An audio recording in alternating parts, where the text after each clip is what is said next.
अथांग अशा ज्ञान सागरातील काही थेंब जरी आपल्या आयुष्यात आले तरी आपलं आयुष्य सार्थकी होईल. म्हणूनच आजच्या दिवशी आज आपण असा प्रण करूया की त्यांचे विचार आपल्या जीवनामध्ये त्यांचा अंगीकार करण्याची प्रतिज्ञा आपण या क्षणी करूया. यानंतर या रंगमंचावर उपस्थित असलेले आजच्या कार्यक्रमाचे प्रमुख पाहुणे श्री सागर कंकाळ सर यांचा आजचा परिचय अगोदर ओहळ सर देतील आणि त्यानंतर ते आपल्याला मार्गदर्शन करतील.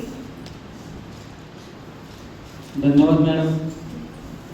या ठिकाणी आजच्या या जयंतीच्या निमित्तानं उपस्थित असलेले आमचे सहकारी मित्र सागर कंकाळ विद्यालयामध्ये, तसेच पुणे विद्यापीठ असेल, सोलापूर विद्यापीठ असेल, अमरावती विद्यापीठ असेल, कोकण विद्यापीठ असेल, दापोली विद्यापीठ असेल किंवा मुंबईचे महिला विद्यापीठ SM जोशी महिला विद्यापीठ असेल, अशा या विद्यापीठामध्ये आपलं एक मनाची आणि एक वक्त्याची ओळख निर्माण करून दिलेले आमचे सहकारी मित्र, जेव्हा पुण्यातून ज्ञानेश्वर महाराज, तुकाराम महाराज यांची दरवर्षी पालखी निघते, अशा पालखीमध्ये पुणे विद्यापीठाच्या 2 दिंड्या असतात. या दिंड्याचं सर्व नियोजन आणि आयोजक म्हणून सागर सर आपलं सर्व टीम त्यात पाहत असतात. कारण या टीम मध्ये एक 50 मुली आणि 50 मुलं. ज्यावेळेस पालखी पुढे जाईल त्यावेळेस पुणे विद्यापीठाची मुलं पाठीमागून सगळी स्वच्छता करत दरवर्षी ही NSS म्हणजे राष्ट्रीय सेवा योजनेची मुलं काम करत असतात. सागर सर यांच्याविषयी सांगायचं म्हटलं तर सागर सर हे माझे मित्र आहेत, आम्ही क्लासमेटच आहेत.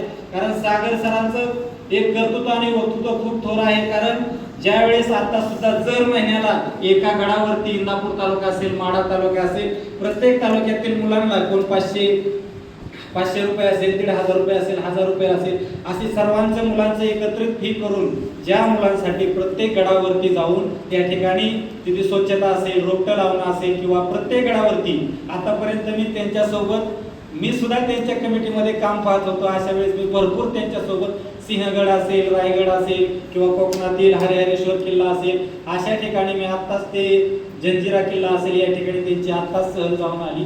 म्हणजे ज्या विद्यार्थ्यांना शाळा सोडली, कॉलेज सोडली, अशा विद्यार्थ्यांना एक सामाजिक काम करण्यासाठी कॉलेजचे आजी माजी विद्यार्थ्यांनी मिळून या का आता अध्यक्ष कोणाचं करायचं म्हणून सागर कंकाळ सर यांना अध्यक्ष केलं आणि अध्यक्षांच्या नावाखाली ही संस्था स्थापन केली. आणि या संस्थेचं असं काम आहे की गोरगरीब विद्यार्थी असतील किंवा कोरोनाच्या काळात सुद्धा या संस्थेने मोठ्या प्रमाणावरती काम केलं. तसेच आपला सहकारी साखर कारखाना असेल, या ठिकाणी जी ऊस तोडणीचे मजूर आहेत यांना सुद्धा आपले घातलेले कपडे न तर नवीन कपडे लोकांकडून गोळा करून आपण स्वतः हाताने देण्याचं काम हे रोपट फाउंडेशन करतं. मला अधिक न आमच्या सहकार्यांचं कौतुक करणं मलाच थोडंसं पटत नाही, त्याबद्दल मी त्यांचा थोडासा वेळ घेतला.